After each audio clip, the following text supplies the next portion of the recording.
What's up, guys? Welcome back to another video. So today we're going to be doing something crazy. It's going to be cool. So I'm just going to tell you guys step by step how you guys can get started on Amazon FBA in 2018. Now it's really simple. It's just that there's a lot of steps and moving parts that go into it. So that's what I'm going to explain in this video. There's really like 10 steps. So the first thing, I know you guys probably don't want to hear this. You already, have it all set up, but it's the mindset, guys. You can't get into this business without the right mindset, because if you're thinking that you're going to jump in, start making money as soon as possible, you're going to start making money real quick, that's not how it works. And on top of that, if you don't make money initially, you can't be the person that's just going to give up and then jump on to something else and find out that doesn't work and then jump on to something else. You guys can't do that. So you have to, if you're going to invest this, a certain amount of money into a business, especially like Amazon FBA, I suggest you guys stick with it until you get it right, until you start seeing success, right?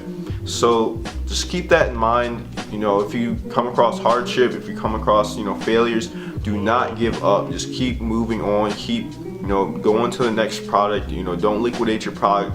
Figure out how you can sell them out, etc. So just wanted to get that out of the way. And the second thing that you guys have to consider as well, this goes as another part to step one, which is product differentiation. So before you buy your product, before you start talking to suppliers and stuff, look at the suppliers, accessories, or look at what you can throw onto a product in order to differentiate on the marketplace, right? In order to create a bundle. Now you can go do this by going on the supplier's mini site. They should have other products related to that main product that you're looking at, and on top of that, you can always message them and ask them, if you have any add-ons and stuff, even if it's cheap stuff. It doesn't even have to be that expensive. Maybe if it's like 5 cents or even all the way up to $1 or so, you're adding value to your product. You're adding differentiation. That's what we want on the marketplace, so we can look apart from everyone else. So just keep that in mind, guys, before you even jump onto a product, before you even look into buying one. So the second thing is the product research. Now, of course, you want to do your product research before you actually talk to any suppliers and stuff. But when you do your product research, I suggest you guys use a Jungle Scout web app. It shows you, but when you use it, don't use common numbers. Don't put in like $20 to $30, or don't put in numbers that probably everyone else is putting in. You want to differentiate yourself as well with that, so you can find products that other people aren't finding.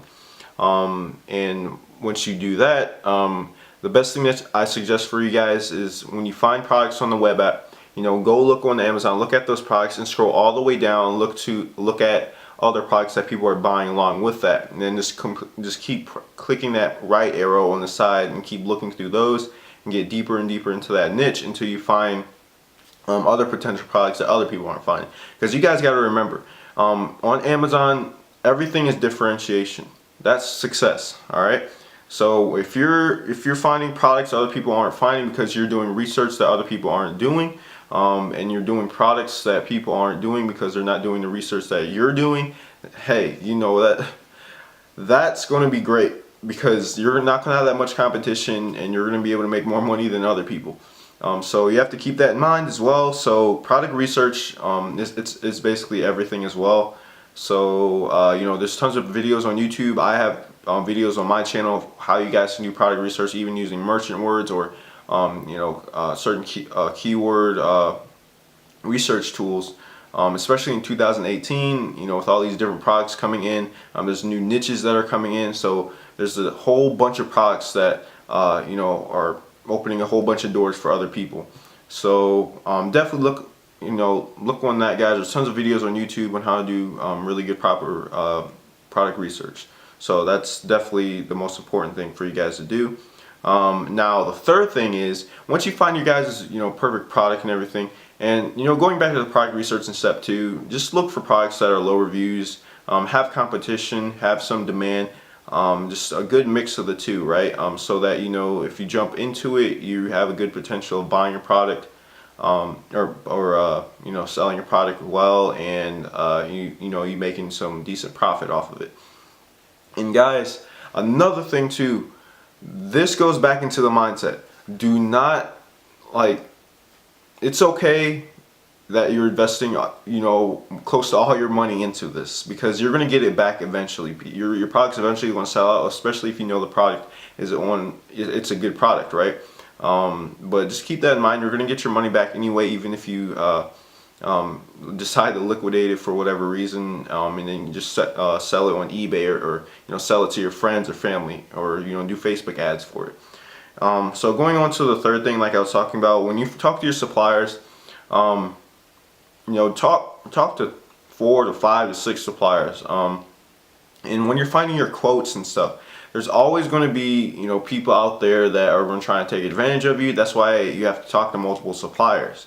Initially, when you talk to them, I'm going to leave a template for this video. I'm going to show you guys exactly what you need to say. You got to come at them as, you know, a professional, right? Say, you know, you're a business representative of a certain company, or you know, you gotta make it look professional so that the suppliers think that they're working with an actual business. So you know, they're going to be able to open more doors when it comes to negotiating with you. So also, in the suppliers, just you got to remember that it's your money. So even if you have to go hard on the negotiation, and be like, oh, I can't do this, this goes beyond my budget, don't be afraid to do that, because more times than not, if you say something like that, they'll come back to you maybe a couple hours later or a day later. They'll be like, hey, you know, we decided to lower our minimum order quantity, and you know, we can do this price that you set for us. And just don't be afraid to ask for you know, lower prices, because if you're able to compare a supplier's prices with another supplier's prices, and be like, hey, why is there a difference between the prices? Like, if one was $5 and the other one was $5.50 for the same amount of pieces, like 500 pieces, why are they different? You know, and then start comparing that, and then from there you can start lowering the prices, and you start negotiating with each other. So that's why it's important to talk to 4 to 5 different suppliers, and that goes the same with shipping as well. Some of them might try to squeeze an inch on you on the shipping, so they'll try to charge you an extra $100 or $200, which we don't want. So like I said, the best way that you guys can figure out an estimation for your you know, your shipment is by you know, taking the total kilograms and then multiplying that times $5, $6, or $7. And when you're talking to your suppliers, you know, you just gotta keep talking to them over and over again, 5, 6. Keep talking to a whole bunch of them, and find the range of what you know you should be paying for your product and for your shipping. And going on to the 4th step is figuring out your logo design. So your logo design is you don't need to put a whole bunch of work into it. You don't need to, you know, overthink it, because it's really simple, guys. Like, just go on Canva or go on Fiverr, have someone create it for you. Logo design, it's really not that hard. You don't have to have a crazy box design either. Each supplier is different though. They'll have a minimum order quantity that you have to have for your box design, so you have to consider that as well with your budget. And but like I said, just outsource that on Fiverr if you can't come up with a design yourself. And then also, before you actually order your product, before you actually put down that initial 30%, make sure you figure out how many you need to be ordering for your product launch. Make sure you're ordering enough for your product launch, I mean. I'd say the minimum that you need to be ordering is at least 450 to 500. And the reason I say this is because when you do your product launch, you know, I'm talking about this coming, you know, from a safe side. If you have to give away a minimum of like 150 units, and you only have like 300, that's already half your inventory, and you're going to be selling out that other 150 probably within the next week or so. So you have to consider that as well, because if you get 500 units, you're going to be set for, you know, the rest of the month, or, you know, a month and a half after. So that'll give you some more time to you know, get that money in and then reinvest it into a new batch. So that's another thing that you guys have to consider as well. A lot of people don't consider that when they jump in, so they only order like 200 or 300 units, and they wind up selling out really quick and they don't have enough money to reinvest it. So definitely consider that, guys. And definitely always send your products over by air shipping, because if you send it over by sea shipping for your initial product, you're not going to get it for a long time, and the marketplace is going to get probably a slight bit more competitive. Another thing too, a lot of people don't consider this. Make sure that your packaging is, A1. Make sure your packaging has good foam in it. Make sure it has barely any space for your product to move around. Make sure the fittings are great and it has, exact fitting for your product. And the reason we want this is because it's just to keep it safe during the shipping process, especially if your supplier has 10 to 12 day shipping and your product is probably going to get thrown around a little bit. So definitely make sure you have all that figured out before you make your initial deposit. And then on top of that, let me see here. Usually it takes around like 10 to 12 days, 6 to 8 days. I honestly do the 6 to 8 days, shorter amount of time. You get your product in faster, and the less amount of times your product is going to get thrown around, right? So let's see here. So all in all, for how long it takes for your product to get produced, it's going to take anywhere from 2 weeks to a month, and then that plus the amount of days it takes to ship over, on average it's about a month for everything. So and don't worry, guys, your product, if you found a decently competitive product with a good amount of demand, you don't have to worry about that. The marketplace isn't going to change like this instant just like that. It's not something that you need to worry about a lot. I've done a product before where the marketplace does change. In 2 to 3 months it became more competitive. There's more people coming in, but with more competition, that means that there's more demand. The demand is on an incline, right? So you have to consider that as well. So going on to the sixth thing is what to do when your product reaches the FBA facility.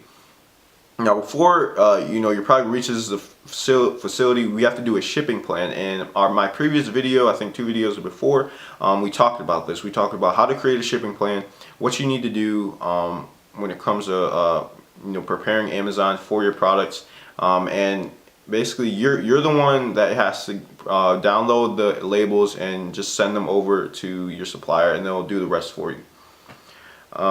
So when it gets to the Amazon FBA facility, now guys, don't get scared. When it gets to the Amazon FBA facility, it's going to take a couple of days for everything to come into stock. It doesn't completely everything go, you're not going to have 500 units the same day that your product arrives, right? It's going to come in different cartons and different boxes, so it's going to take a little bit for Amazon to scan them all in. And once that happens, from there, what you guys can do is start getting your reviews, start doing your pictures, start doing your product description, your key points, etc.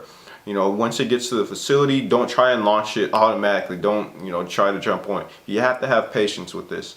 Even if you're if you're really excited, even if the product marketplace is booming. So let's see. So make sure you just get 10 reviews. I'd say 5 verified, 5 unverified. Unverified reviews is basically where people don't have to buy your product in order to leave a review. They only have to have like recent purchase history on their Amazon account. I think it's like at least $50 they had to spend. And then for a verified purchase, that's obvious. Somebody purchased the product and they're making a legit review for it. So at least get 10 reviews. 10 reviews are going to be different from 9 reviews. It's more appealing to the eye. And then when you get your reviews, like I said, make sure you're doing video reviews. People love video reviews, especially in 2018. Videos are everything in 2018. Videos are everything. Do videos. Because people love pictures and everything. People love HD pictures and everything, but videos show it all. They show the sound. They show people, showing off the product. They talk about the key features of the product, how it's used, They talk about its durability, the quality, all in one review, right? So just consider that. Do video reviews, maybe, and then maybe a couple good pictures here and there. But definitely do that, guys. Now I'm not saying do all video reviews for all of them, because if you do that, I'm pretty sure Amazon will catch on, and then you'll probably be in a little bit of trouble. But second thing is to do not trade reviews. I had some of my reviews removed due to the fact that I traded reviews between people. So don't do that. Don't trade reviews. Only have people that you know do reviews for you, and have people if you have to pay someone to do a review for you and do a video, that's fine, but whatever you do, just don't trade reviews. Don't make sure they're not any friends of yours on Facebook. Just make sure you can just message them and ask them to do a review for them. Don't become friends with them, because Amazon can somehow track that with their wizardry. So the eighth thing is, seventh thing, I guess we're still on 7, is the pictures and the listing. Now guys, I suggest using Canva for your pictures. It's really in depth, like what you can do on there. It's pretty cool, and it's all for free. And on top of that, if you can't do any of that, just outsource it. Go on Fiverr, have people do it for you, send a product over to them. It's really simple. It's not that hard, guys. And then there's tons of videos on YouTube of how you can crack Photoshop and stuff, and learn that too. If you learn how to do Photoshop, how to create transparent images and cut out images and stuff, it's a really helpful tool. It's helped me out a lot and saved me money and time. So definitely consider that. Let's see, listing. So your product description and everything. I created a video on this as well.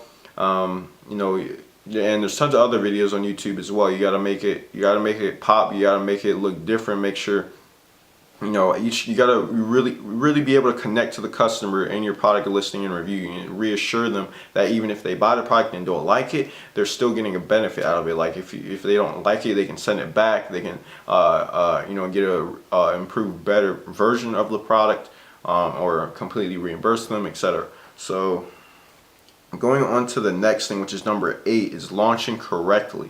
Now, launching is like the second half of doing Amazon, and if you don't launch correctly, your product is just going to be sitting there. It's going to be with really high ranks, and high ranks I mean like 100,000s to 500,000, which is not what we want. We want low ranks. We want bestseller ranking. That's what we want. And by launching your product, you can use companies like Viral Launch. You can use ZonJump.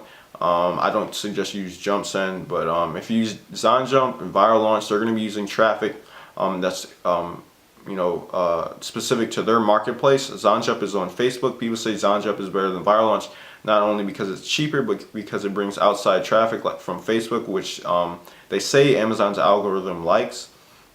I don't know the stats on that, but that's what they say. And then coupon codes. So in order to do all these giveaways, you have to have coupon codes. And the higher your coupons are, if you have 99% off, then it's going to be easier for you to do giveaways. If you only have 95% off or 97% off coupons, you're not going to be able to give away as many products as possible than what you need in order to rank. And you're probably wondering, why do I need to do giveaways? Well, when you do giveaways for not 100% off, you're probably wondering, why can't I do 100% off? You can't do that because it doesn't count as a sale. And when you do 99% off and you do giveaways, it does count as a sale.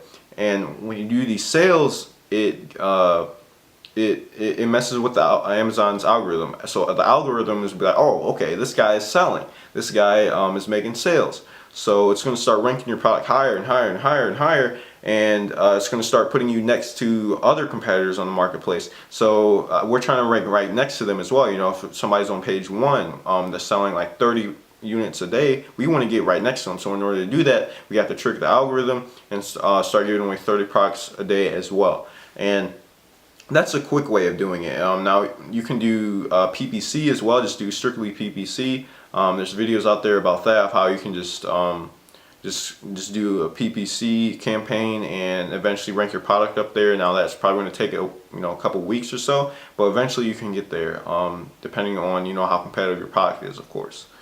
So let's see. Now launching your product it's a whole mix of things. You want to launch it all at the same time when it comes to using the Amazon PPC and then the Facebook ads,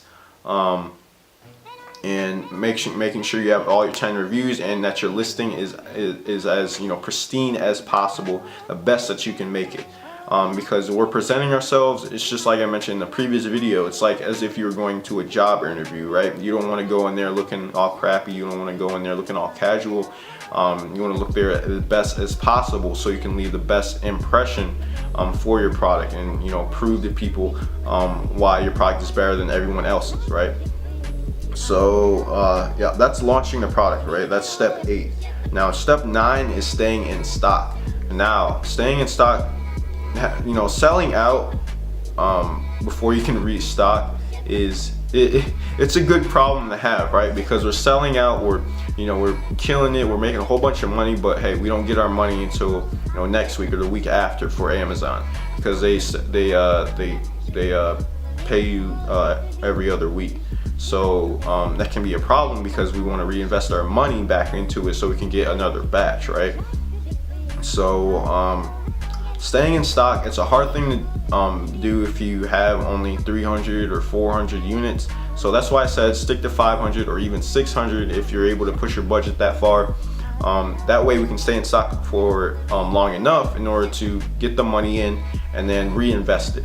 And definitely, guys, reinvest your money. I'm not saying you have to reinvest all of it, but reinvest 95% or 99% of it, so that way you keep getting more units, and eventually you'll have enough in stock to where you don't have to worry about running out, and you can start taking out that profit and start keeping money for yourself. And that's like 1 or 2 months down the road after you initially launch it. So yeah, guys, that is Amazon FBA in a nutshell. Step 1 all the way to step 10. Now there's a lot of things that are moving here. Hey guys, sorry, my memory card got full on my camera, so I'll see you guys tomorrow. Make sure you like the video, make sure you subscribe, make sure you comment down below what you guys want to see next, and I'll see you guys next time. Peace.